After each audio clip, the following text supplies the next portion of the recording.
we are overly confident in our understanding of the world. We're overly confident that we understand the world. We are much too certain in the decisions we make. And we suppress doubt. We're designed to really suppress doubt and uncertainty. The Rational View is a weekly series hosted by me, Dr. Alan Scott, providing a rational, evidence-based perspective on important societal issues. Produced by Soapbox Media. Hello and welcome to another episode of The Rational View. I'm your host, Dr. Al Scott.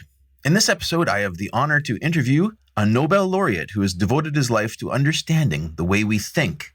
His work has interesting links not only to my new research topic of cognitive biases, but also on humanity's continuing self-examination of consciousness and the mysteries of the mind.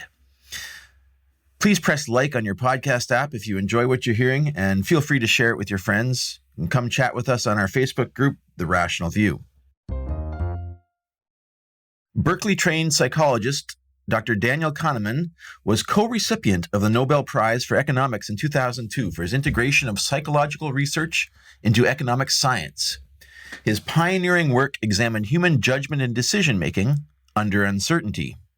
He was a lecturer and a professor of psychology at the Hebrew University, the University of British Columbia, the University of California Berkeley, and Princeton University, where he was Eugene Higgins Professor for Psychology and a professor of public affairs at Princeton's Woodrow Wilson School of Public and International Affairs.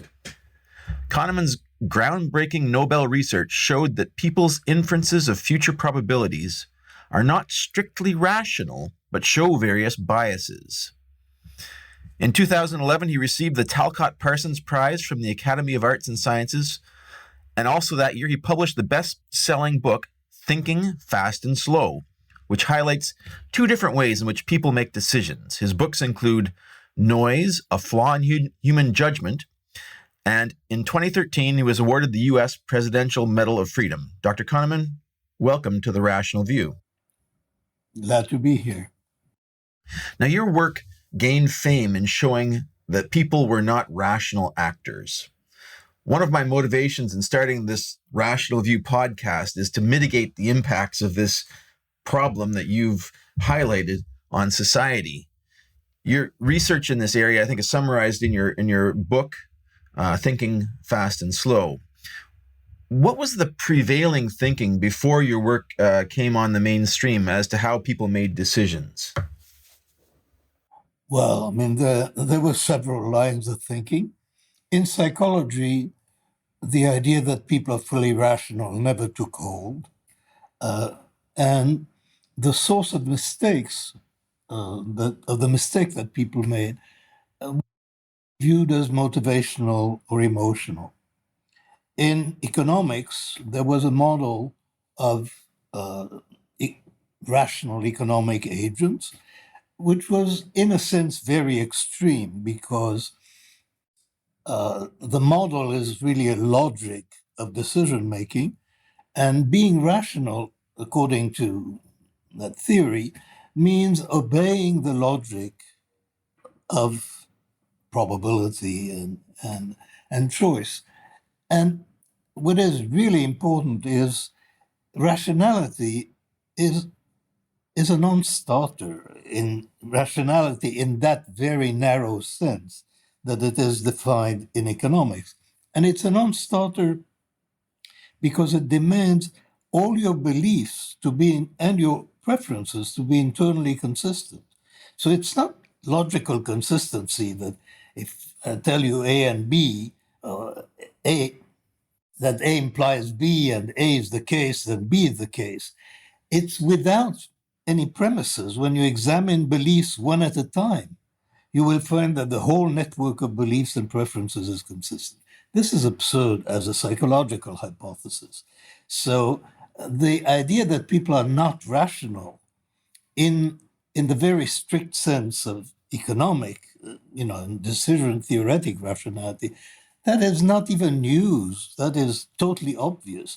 And it really doesn't mean that people are not reasonable. People can be quite reasonable and not be rational by that extremely narrow definition. And I think our work has been very frequently misunderstood in that sense. That is, what we are really showing is the axioms of probability theory do not, I mean, people's intuitions do not obey the axioms of probability theory. They do not obey the axioms of utility theory. That is, there are systematic violations of these axioms. But when you say that people are not rational, it's frequently understood as if they're irrational. And that is something we never said. Okay.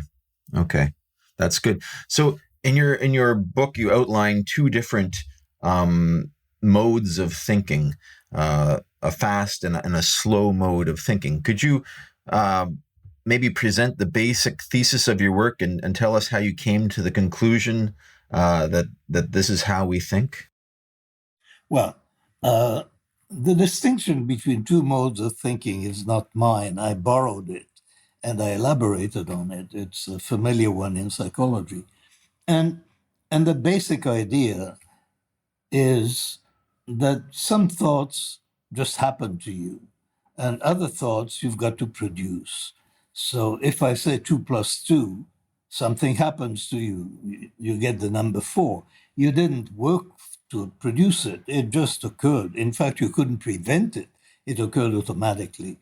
When I say 17 times 24, something completely different happens. I mean, what you remember is a program that might enable you to perform this multiplication, but there is nothing automatic. And if you execute the program, several things will happen. You have to execute it serially, and it's work, and your pupil will dilate, your heart rate will accelerate. A lot of things will happen to you if you exert effort. So one type of thinking, or one way ideas come to mind, is automatic and effortless, and the other is effortful and typically controlled. Okay, that's a very clear distinction, and I think we would all agree that that is something that we can experience, and we understand how this goes on. And this, I think, also plays into cognitive bias, because our fast thinking is not following, as you say, the logical rules of inference. It's following our feelings and our predispositions. So this is how I think biases can enter our decision-making process. Which innate biases do you think are most damaging for society? Well, the biases we're talking about are cognitive biases, and they arise from the way that your intuition works. And intuition works basically by a series of shortcuts. And most of the time, those shortcuts work perfectly well. So intuition is mostly very good. But those shortcuts also produce systematic, predictable mistakes. And that's how the biases arise. So we have to keep the biases in perspective. They're side effects of a process that normally works very well. So it's not that the whole machine is defective. The machinery is quite effective, but it is not built to obey the axioms of logic. You asked what is most damaging. That's a completely different question. I have sometimes said, it's also a very difficult question to answer, and the answer is arbitrary. But I have singled out overconfidence as a basic flaw. That is, we are overly confident in our understanding of the world. We're overly confident that we understand the world. We are much too certain in the decisions we make, and we suppress doubt. We're designed to really suppress doubt and uncertainty. So in that sense, that's a major characteristic of the human mind, the suppression of doubt. Yeah, I think that's been highlighted recently in the replication crisis in the humanities. Scientists are busy working about their theories and doing statistical analyses, and they've recently tried to reproduce major groundbreaking studies that seem to have changed thoughts in amongst the scientific community, and they've been unable to reproduce half of these studies. And I think this is maybe a side effect of that overconfidence. We feel that the world is a predictable place that we can understand. Well, that is certainly the case. That is that there is a predisposition to believe in certain results makes you prone to deceive yourself.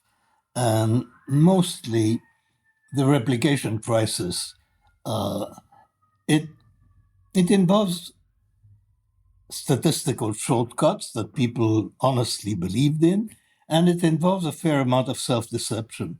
That is, that people genuinely believe in their results, but in fact the evidence for their belief is much weaker than they think. And that certainly has happened in psychology in a major way, and it's affected several findings, including some that were reported in my book, Thinking Fast and Slow, that haven't held up.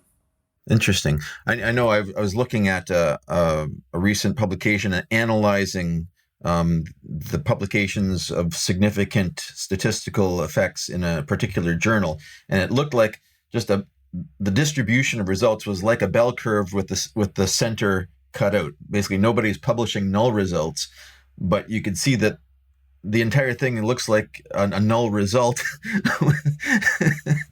So it's very interesting that the publication bias. There certainly is a publication bias that you publish interesting results, and null results are typically not very interesting, so they don't get published. That's certainly the case. Yes. So I've done a series of podcasts on different theories of consciousness and how the mind works. And I think one of the biggest confounding factors in this field of study is that there seem to be a lot of different definitions of consciousness and sentience and awareness. And we don't really have good, solid understanding of what's going on and what defines conscious awareness. We can experience it, but we can't describe it very well. And you talk about these two agents in the mind. There's an experiencing self and a remembered self. Could you explain a little bit about what you mean by these two selves? Well, again, the two agents in the mind is a metaphor, but the point is that there are two ways of defining happiness. That's the way that this began. And happiness, in one sense, is just what you live through. If you're living a pleasant life, you're a happy person. But then there are occasions, and those occasions tend to be quite meaningful, where you're thinking about your life. So there is happiness in living, and then there is happiness in thinking about your life. And thinking about your life involves looking back and evaluating. And I describe those as two selves because it turns out that the remembering self, the one that evaluates past experiences, doesn't really know very well what the experiencing self has gone through.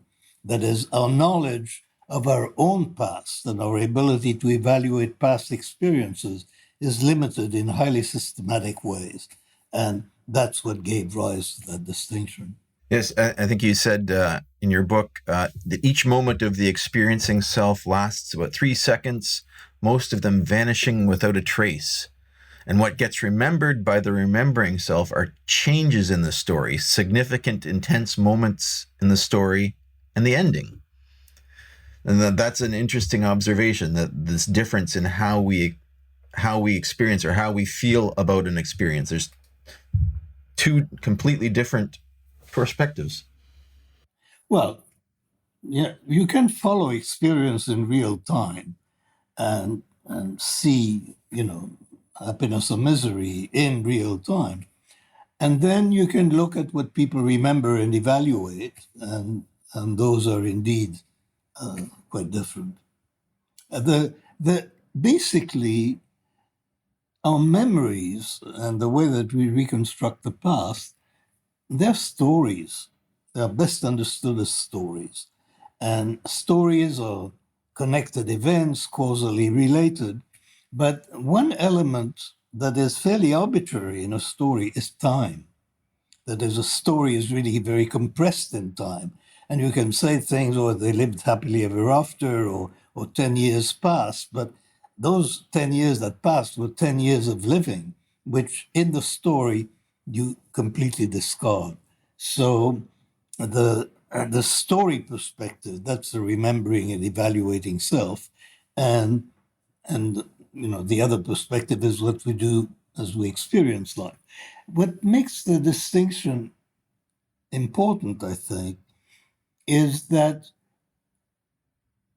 to some extent you can say that it's the remembering self that makes decisions. That is, that when we make decisions that engage, that commit us to future actions or to future consequences, when we make those decisions, we are in effect in a state not of living, but of thinking about life. And we're affected by the stories that we have of the past, because when we make decisions that are informed by the past, they're not informed directly by the past, they're informed by the stories that we hold in our mind about the past. And if those stories are biased, so are the decisions. Interesting. This actually brings up a parallel to me. I recently interviewed Dr. Andrew Budson, who's published a new theory of consciousness, and he suggests that everything we do in the present moment is done unconsciously by the existing neural networks of the brain and the body. And he points out that physiological data suggests that conscious thought and awareness is delayed by, several milliseconds from the actual reactions of the body. And, our conscious mind is actually just focusing on memories from many unconscious streams that come into our brain. And the conscious part of us is manipulating these threads of memory to influence and adapt future actions towards a goal-oriented being. This seems to fit with your theory of the two agents. Well, it certainly is the case that we're not conscious of most of what happens in our minds. That is, we're aware typically of the outcomes of the process. We're not aware of the process itself, except if it is extended over time under voluntary control, in which case we are aware of it. But most of our thinking, what goes on as you and I talk, the words that come out of my mouth, I don't experience that as planning each word separately. There's a process. I have a vague idea of where this is going, and then the words just come tumbling out of my mouth. Yeah, and that's also why, you can make errors, like you didn't intend to do that. Oops. Then you try to adjust your network so that you don't do that again, and you apply more focus the next time. And you can see this in an evolutionary context as well, how the mind may come about to help you to become more goal-oriented in your remembered self. So one thing you mentioned, this thing about the experiencing self, moments lasting about 3 seconds. This has interesting parallels with very teachings of meditative religions. For example, the Buddhists say that our awareness is a series of short stochastic experiences. How did you come to this observation or conclusion? Well, this is, again, fairly arbitrary, but there were experiments done that I was referring to, and they were old experiments, on the duration of the psychological present. That is, clearly it's not an instant, but clearly the psychological present is an extended moment in time. And the estimate of 3 seconds came from there. I wouldn't swear by it. I think your work has been very, very rigorous in a scientific sense for the humanities. I think you've brought a kind of a rigorous study definition to the humanities through your work. It seems that your background was very much into controlling variables and trying to do statistically good work. Can you comment a little bit on where that came from and how you put that together? Psychologists, my kind of psychologist, we view ourselves as scientists. I mean, it's a fairly soft science, but it's a science. So we do experiments, we design theories, we do statistics. I mean, our theorizing is much sketchier than it is in physical sciences and less complete than it is, say, in economics. So we are more oriented to running experiments and developing fairly low-level local theories of phenomena. That's what we do, but we view ourselves as scientists. And so from your work on pointing out how we make decisions, what do you think is the most important result that you bring to this, to our understanding of mind, and what you would like to see people focusing on as going forward? As to the second question, what I would like to see people focus on, I don't believe in forecasting, future scientific developments, and I don't really have preferences about the future of science. It's going to be whatever it's going to be, and it belongs to the young and not to me. And in terms of what comes up out of our research that is perhaps the most significant is something I have called narrow framing. And that means that we make decisions quite narrowly. In a particular context, we make a decision, whereas a rational being would actually have a policy and would have a much longer horizon and integrate decisions so that they bring about good consequences in aggregate over time. But this is not the way that we normally think. We normally are quite narrow in the evidence that we consider and quite narrow in the range of time that we consider or that we put a lot of weight on. The first one, which I've called "What You See Is All There Is," or Viziati in my book,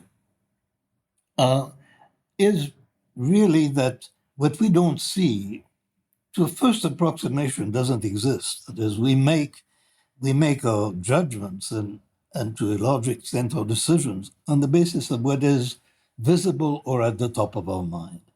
And that's the narrowness of the window in which we operate. This seems to be a major characteristic of human cognition, that it's limited in time, in space, and in the evidence that it can consider. So what we want to do is take more time, maybe, to make decisions, to think in a bigger picture view.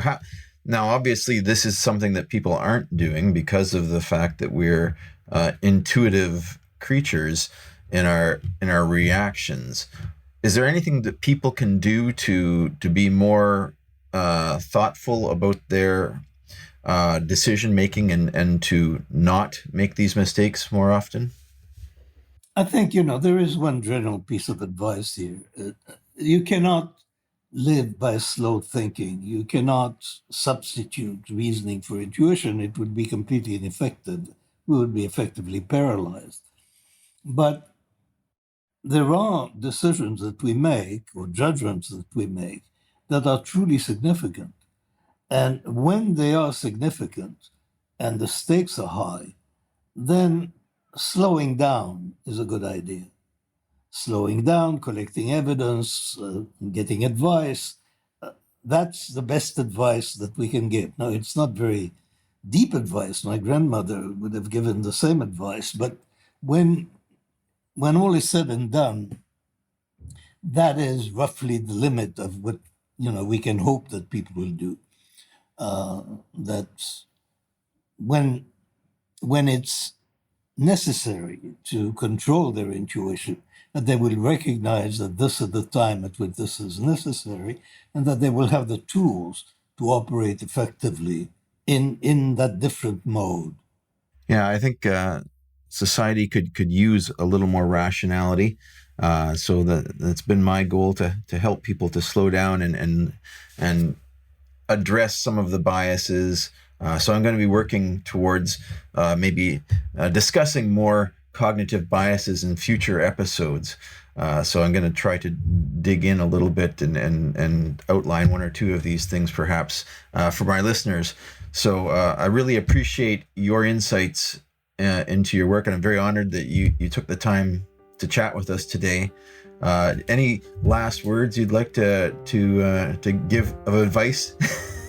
No, I don't give advice, and it was a pleasure talking with you. Thank you. Thank you, Dr. Kahneman. Bye-bye. Bye-bye. If you'd like to follow up with more in-depth discussions, please come find us on Facebook at The Rational View and join our discussion group. If you like what you're hearing, please consider visiting my Patreon page at patron.podbean.com/therationalview. Thanks for listening.